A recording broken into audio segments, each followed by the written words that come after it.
দেখুন, প্রথম কথা যে কথাটা বলে থাকি যে নারীর সৌন্দর্য শাড়িতে, পুরীর সৌন্দর্য, সাগরের সৌন্দর্য পুরীতে, আর চুরির সৌন্দর্য তৃণমূল কংগ্রেসে, বা চুরিতে, যেটা তৃণমূল কংগ্রেসের সৌন্দর্য চুরিতে। চুরির প্রসঙ্গটা কেন? চুরির প্রসঙ্গ বলতে গেলে পশ্চিমবঙ্গে তৃণমূল কংগ্রেস মানে তৃণমূল কংগ্রেস মানে চুরি। এখন কাউকে জিজ্ঞাসা করুন পাড়াতে যদি সবথেকে বড় বাড়িটা হয়, কোনো গ্রামে, আপনি অপরিচিত গ্রামেও যদি যান, যদি সবথেকে বড় বাড়িটা দেখেন, তাহলে আপনার মনের মধ্যেই চলে আসবে এটা কোনো তৃণমূল নেতার বাড়ি।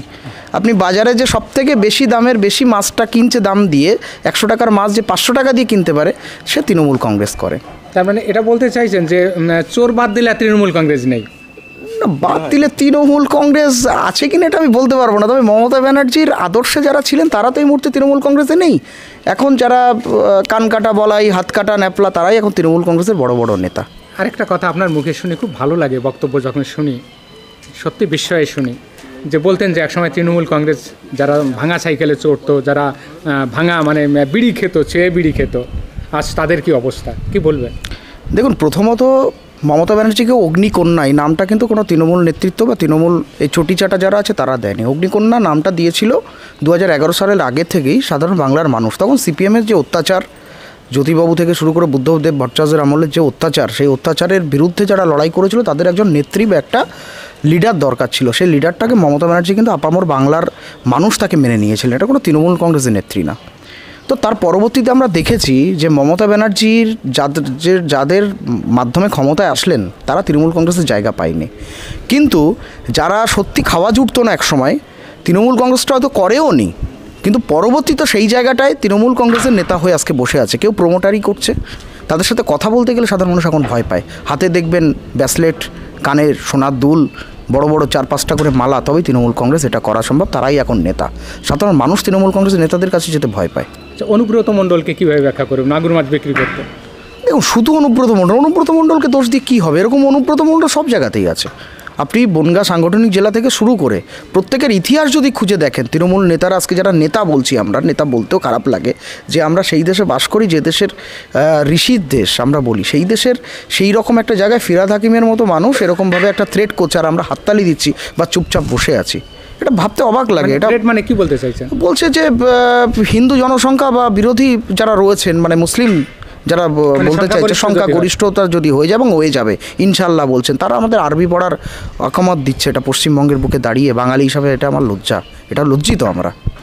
আমাদের পার্থবাবু, জ্যোতিপ্রিয় মল্লিক, পার্থবাবু, এর লিস্ট অনেক বড়। তৃণমূল কংগ্রেসের কোন নেতা চুরি করেনি, আর কার যত বড় যে নেতা তার লিস্টটা আরও তত বড় হবে, তার চুরির মাত্রাটা আরও বেশি বড় হবে। আমি পার্থবাবুর ক্ষেত্রে বলতে চাইছি প্রজন্মকে মানে কতটা ক্ষতি করেছে পার্থবাবু? দেখুন, একটা কথা আছে যে যদি একজন ডাক্তার ভুল করে যদি কোনো একজন ডাক্তার হয়ে যায় অসৎ উপায়ে, তাহলে খুব বেশি হলো জীবনে, সারা জীবনে 500-1000 রুগী হয়তো মারা যাবে। একজন ইঞ্জিনিয়ার যদি ভুল করে বা অসৎ উপায়ে তিনি তৈরি হন বা ইঞ্জিনিয়ার হিসাবে তিনি প্রতিপন্ন হন, তাহলে হয়তো একটা ব্রিজ বা দুটো ব্রিজ ভেঙে কিছু মানুষ মারা যাবে। কিন্তু শিক্ষা ব্যবস্থা বা একজন শিক্ষক যদি ভুল কারণে কোনো রকম শিক্ষা হয়ে যায়, তাহলে টোটাল একটা জাতিকে ধ্বংস হয়ে যাবে। সেটার জন্য তৃণমূল কংগ্রেস যথেষ্ট, সেটার জন্য পার্থ চট্টোপাধ্যায়ের মতো মানুষ যথেষ্ট। সেটা তৃণমূল কংগ্রেস একটা নিদর্শন রেখে গেল পশ্চিমবঙ্গের সাধারণ বাঙালিদের কাছে।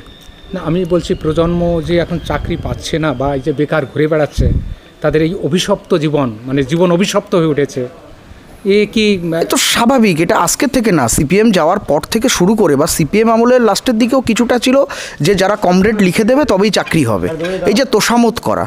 তারপর থেকে শুরু হলো যে টাকা দিয়ে, টাকা শুধু 1 টাকা 2 টাকা না, 3 লাখ 4 লাখ 5 লাখ। আমি বলছি বিরোধী দলের চাকরি দিতে হবে না, শাসক দলে কারা চাকরি পেয়েছে? আপনি বলুন তো, এত বছর মুখ্যমন্ত্রী রয়েছে, একটা লাল ফিতে কোথাও কাটতে দেখেছেন? ইন্ডাস্ট্রি কোথায়? আমি সরকারি চাকরির কথা ছেড়ে দিলাম, বেসরকারি ক্ষেত্রে কোথায়? আজকে উইপ্রো, কগনিজেন্ট, একটার পর একটা কোম্পানি আজকে বাইরে চলে যাচ্ছে, রাজ্যের বাইরে চলে যাচ্ছে। আজকে কোথায় পরোটার লাইন পড়ছে, সেখানে ইউটিউবাররা হাড়ি খুলছে, ইউটিউবাররা সেখানে ক্যামেরা ধরছে। এটা লজ্জা আমাদের? গ্র্যাজুয়েশন পাশ করে টোটো চালাচ্ছে। আমি কোনো কাজকে ছোট করছি না, কিন্তু এই বাংলার জন্য মুখ্যমন্ত্রীকে আমরা কোনোরকম মুখ্যমন্ত্রীর আসনে বসাতে পাইনি, কারণ শিক্ষিত সমাজ কিন্তু বাঙালিকে একটা অন্য নজরে দেখে। সারা ভারতবর্ষকে সমাদৃত ঋষি বঙ্কিমচন্দ্র চট্টোপাধ্যায় থেকে শুরু করে, শরৎচন্দ্র থেকে শুরু করে, আজকে যারা একসময় ভারতবর্ষের অলংকার, আজকে সেই রাজ্যে দাঁড়িয়ে যখন আমরা দেখছি সকালবেলা 3টে পরোটা, 1টা ডিম 30 টাকা বলছে, আর আমরা হাততালি দিচ্ছি, এ বাংলা আমরা চাইনি। এটা শিক্ষিত সমাজ ভালোভাবে মেনে নিচ্ছে না এবং বাংলা সমাজ এটা ভালোভাবে মেনে নিচ্ছে না।